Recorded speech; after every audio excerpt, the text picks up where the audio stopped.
Assalamualaikum warahmatullahi wabarakatuh. Nama saya Fitra Dwi Pantosa. Di sini saya akan mereview artikel tentang Islam dan sejarahnya pada masyarakat Jambi Seberang. Jambi merupakan wilayah yang terkenal dalam literatur kuno. Namun, tidak banyak yang mengetahui mengenai peran Sungai Batanghari dalam penyebaran agama Islam. Nama negeri ini sering disebut-sebut dalam prasasti-prasasti dan juga berita-berita Tiongkok. Selain itu, Jambi merupakan bagian penting dalam penyebaran agama Islam. Adanya Islam di Jambi karena kedatangan kapal dari Kesultanan Turki untuk penyebaran agama Islam di Jambi.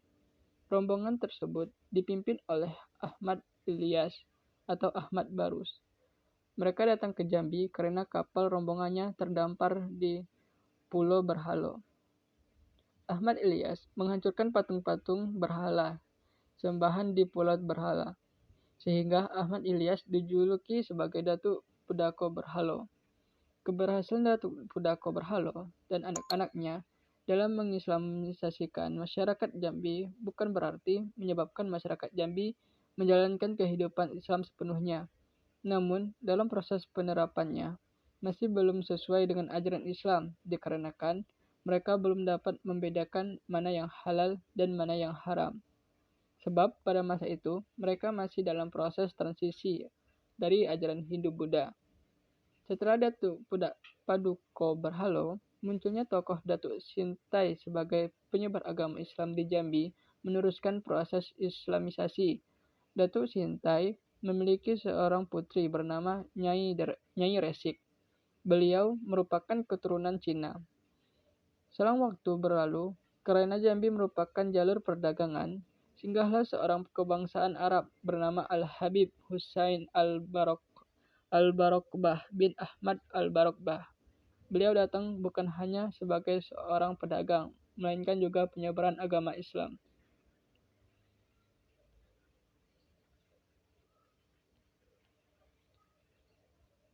Diskusi dan perdebatan mengenai sejarah masuknya Islam masih terus menjadi topik hangat yang sering diperbincangkan, meskipun Islam telah masuk ke Indonesia telah berabad-abad lamanya. Para ahli terus saja membahas berbagai topik mengenai tempat kedatangan Islam, para pembawanya, dan waktu kedatangannya. Nusantara memang merupakan sebuah wilayah yang ramai dilalui oleh para pedagang asing dari berbagai wilayah di belahan dunia. Orang-orang Cina dari bagian utara, orang-orang India, dan Arab dari belahan barat, dan beberapa pedagang asing yang datang dari bangsa yang kurang dikenal. Sejarah Nusantara merupakan peristiwa yang panjang dan selalu dikaitkan dengan perdagangan. Menurut Anthony Wright, perdagangan merupakan hal yang vital bagi Asia Tenggara, di mana di dalamnya termasuk Nusantara. Hal ini dilihat dari peran laut yang menjadi satu-satunya jalur atau lalu lintas yang bisa dilalui sebagai penghubung antar negara maritim.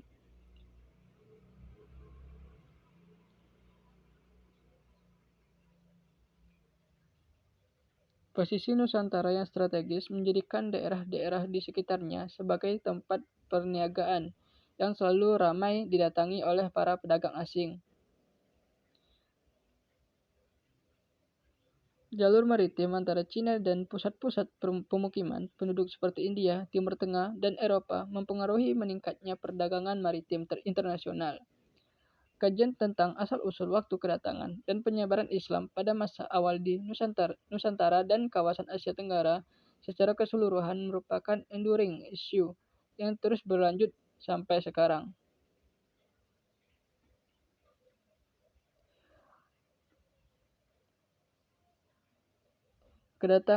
Keadaan Nusantara yang selalu ramai oleh para pedagang asing mengakibatkan adanya pertemuan budaya. Oleh sebab itu, tidak heran jika di dalam kehidupan masyarakat Nusantara ditemukan persamaan budaya dengan daerah lain di luar Nusantara. Kisah dan catatan yang terdapat dalam sumber-sumber lokal banyak pula yang memiliki keselarasan dan melengkapi argumen-argumen yang lebih ilmiah dari para sarjana. Dari sejumlah informasi yang terdapat dalam historiografi tradisional adalah mengenai sejarah dan kisah-kisah pengislaman beberapa penguasa dan penduduk lokal di kawasan Melayu Nusantara. Jika dalam abad-abad sebelumnya, kedatangan Muslim Arab dan Persia ke Nusantara lebih kepada urusan ekonomi perdagangan. Memasuki abad ke-13, mereka juga secara khusus memberikan perhatian pada usaha-usaha untuk menyebarkan Islam kepada penduduk lokal, tentang peranan orang-orang dari negeri Arab sebagai penyiar Islam dan peranaan politik mereka di Nusantara adalah sangat lazim terdengar.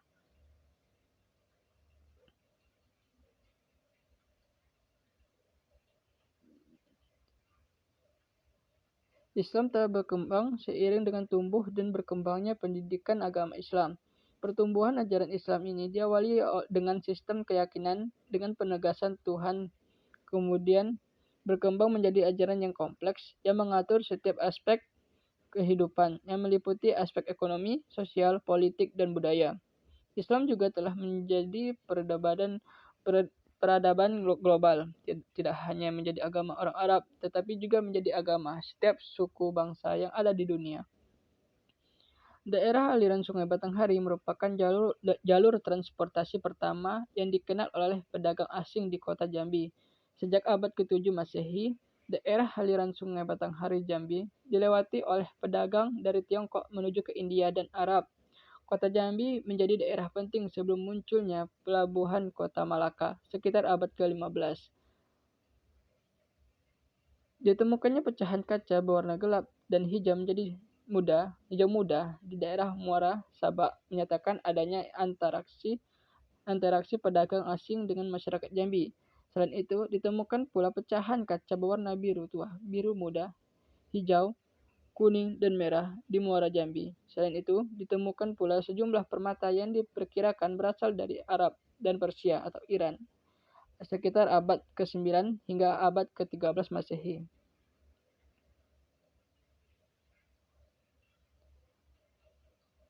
Bukti otentik yang dianggap benar mengenai proses Islamisasi di Jambi yang dilakukan oleh orang Turki adalah ditemukannya makam Ahmad Barus atau yang lebih dikenal dengan Paduka Datuk Berhalo di Pulau Berhala, yang saat ini menjadi wilayah bagian dari Provinsi Kepulauan Riau. Berdirinya lembaga pendidikan Islam di seberang kota Jambi dan sekaligus ditemukannya pesantren-pesantren tertua menjadikan kota Jambi seberang representasi perkembangan pendidikan agama Islam di Jambi. Sejarah Islam di daerah Jambi seberang erat kaitannya dengan sejarah masuknya Islam di daerah Jambi. Di kalangan masyarakat, berkembang suatu pendapat bahwa agama Islam telah ada di daerah ini pada tahun 1460 Masehi atau sekitar abad ke-15 Masehi. Pembawanya adalah seorang saudagar Arab yang bernama Ahmad Salim, yang kemudian terkenal dengan sebutan Datuk Paduka Berhala. Ia kawin dengan seorang raja Jambi yang bernama Putri Selaras Pinang Masa. Melalui perkawinan ini, pengaruh Islam telah masuk ke dalam keraton atau kekuasaan atau politik. Dan pada tahun 1615 Masehi, pengaruh Islam betul-betul nampak. Islam telah menggeser sistem kerajaan dengan sistem Kesultanan Jambi, yaitu dengan dinobatkannya Pangeran Kedah yang bergelar Sultan Abdul Qahar. Sejak inilah mulanya masa Kesultanan di Jambi, yang berarti Islam telah benar-benar berwujud dalam bentuk kekuasaan. Semua ini agaknya merupakan buah dari kenyataan di atas.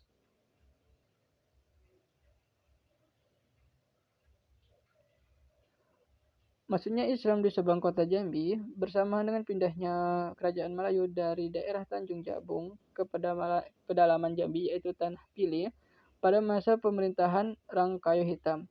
Sedangkan sebagai pusat kerajaan berada di Tanah Pilih yang terletak di kota Jambi. Sedangkan orang yang pertama kali menyebarkan Islam di seluruh kota Jambi adalah Syed Hussein bin Ahmad Baragbah dan kehadirannya membawa pengaruh besar bagi masyarakat agama Islam di daerah ini.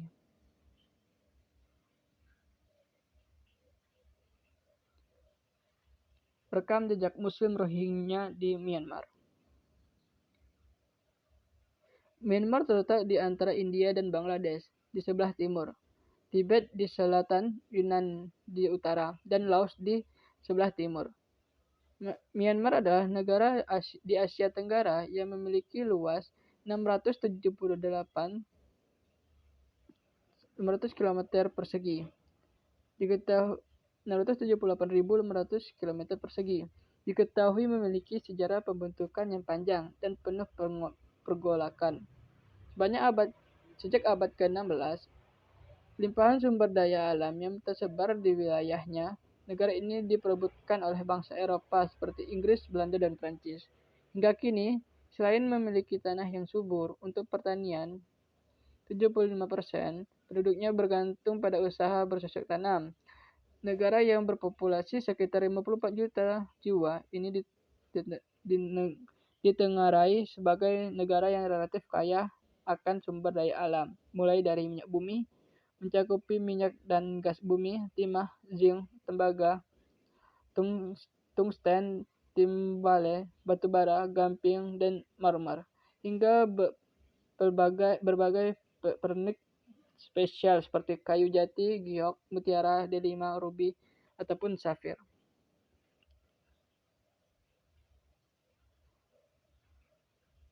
Akar historis Muslim Rohingya di Arakan, di antaranya sebagai pergolakan yang terjadi di Myanmar. Arakan menjadi wilayah yang menempati wilayah terpenting dalam konteks sejarah perkembangan Myanmar saat ini. Penting karena faktanya selain turut membentuk format kenegaraan Myanmar. Arakan terbagi dalam dua etnis utama, Rohingya dan Rakhine atau Mak.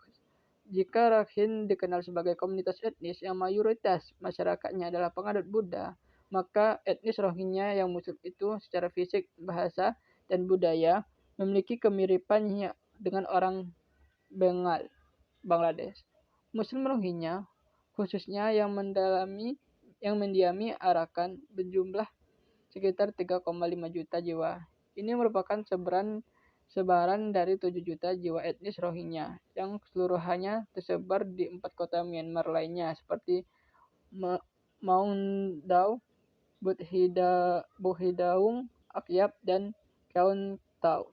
Secara genealogis, Muslim Rohingya berasal dari beberapa garis keturunan meliputi Arab, Moor, Persia, Turki, Murhal, Pathan, Bangladesh, Rakhine, Chakmas, Belanda, dan Portugis yang semuanya tersebar di 4 ragam komunitas seperti Chittagong, Bengal di perbatasan Mayu, keturunan Muslim Arakan yang hidup di masa dinasti Marak-U pada tahun 1430 sampai 1784.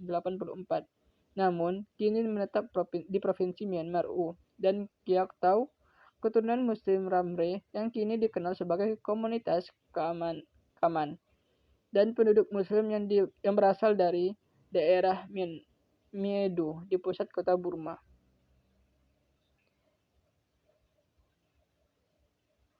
Di bawah Raja Narmai-Yekla, Arakan menjadi negara Islam, meskipun Narmai-Yekla penganut Buddha, namun persinggungannya dengan kebudayaan Bengal atau Gaur membuatnya sangat menghormati agama Islam. Selain mengganti namanya menjadi nama Islam, Sulaiman Shah, ia juga memunculkan beberapa kebijakan penting seperti memindahkan ibu kota wilayah ke Mar'u atau Patahri Kuila pada tahun 1433 dan menjadikan bahasa Persia sebagai bahasa nasional mereka. Awal runtuhnya kesatuan etnis.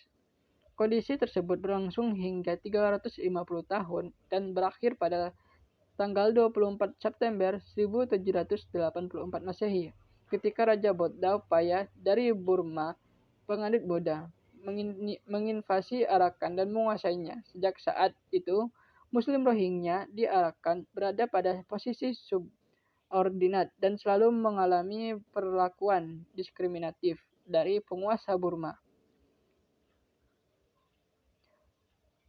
Kondisi ini sedikit mereda pasca pecahnya Perang Anglo-Burma pertama pada tahun 1824 sampai 1826 karena sesuai perjanjian Yan-Dabo tertanggal 24 Februari 1826.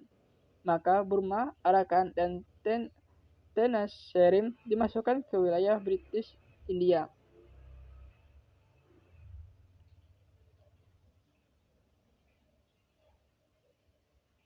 Kondisi ini sedikit mereda pasca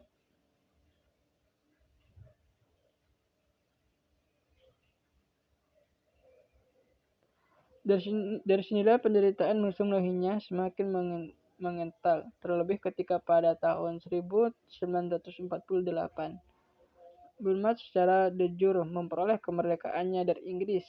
Proses kemerdekaan ini dimulai ketika Jenderal Aung sang ayah, tokoh pro-demokrasi Aung San Suu Kyi, dan perwakilan dari berbagai etnis di Burma sepakat untuk menandatangani Perjanjian Persatuan Burma tertanggal 12 September 1945 yang bertempat di Pinlong. Berkuasanya junta militer.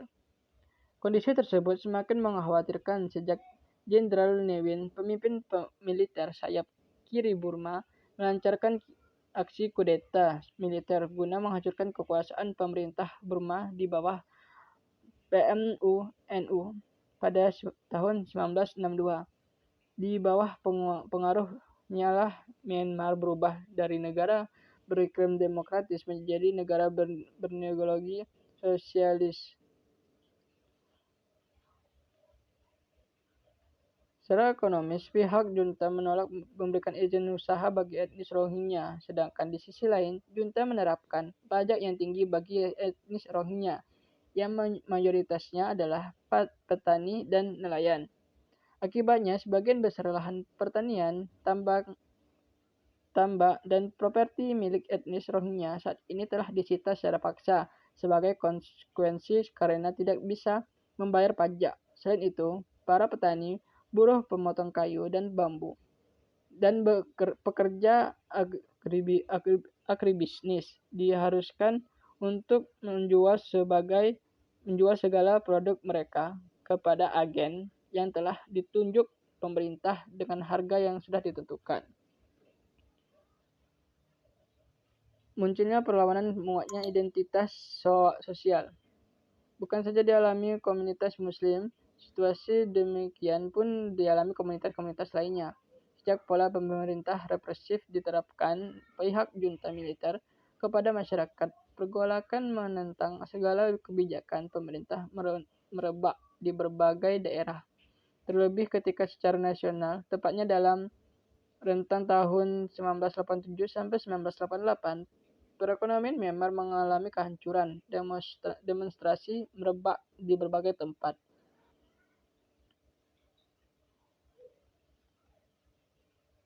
Relasi internasional menarik dicatat adalah bahwa dari berbagai bentuk pelanggaran hak asasi manusia atau HAM yang terjadi di berbagai kawasan dunia.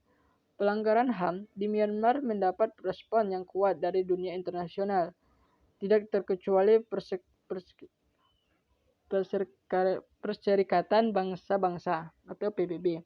Lembaga ini diketahui sangat berperan aktif menyelesaikan berbagai permasalahan yang terkait dengan perlindungan HAM terkait kasus pengungsi Rohingya. Seiring dengan dihadirkannya resolusi 18 Desember 1992 Majelis Umum PBB, lembaga ini melalui UNHCR atau Komisi Tinggi PBB untuk Pengungsi berupaya menyelesaikan konflik di Myanmar melalui pembentukan perjanjian antara UNHCR dengan pihak pemerintah Myanmar tahun 1993.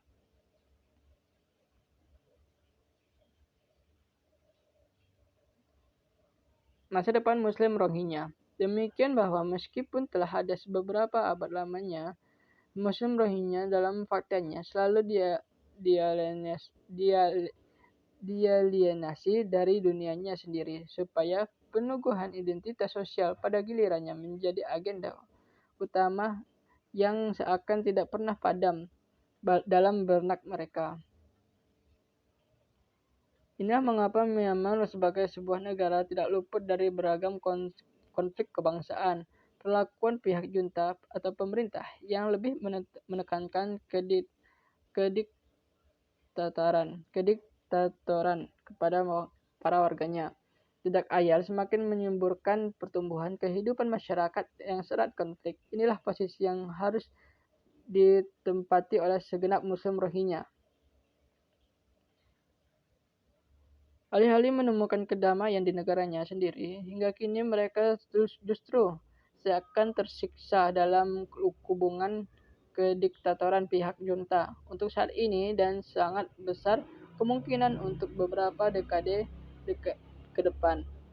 Sulit membayangkan Muslim Rohingya hidup dalam bingkai kedamaian selama pihak junta memegang teguh ideologisasinya. Jelas tidak akan ada tempat yang ramah untuk Muslim Rohingya, maka mengungsi lari dan mencari suaka ke berbagai negara. Alhasil menjadi pilihan yang paling mungkin yang selanjutnya harus mereka jalani di kemudian hari. Baiklah, itulah sekian dari saya. Saya akhiri wabillahi taufiq hidayah. Wassalamualaikum warahmatullahi wabarakatuh.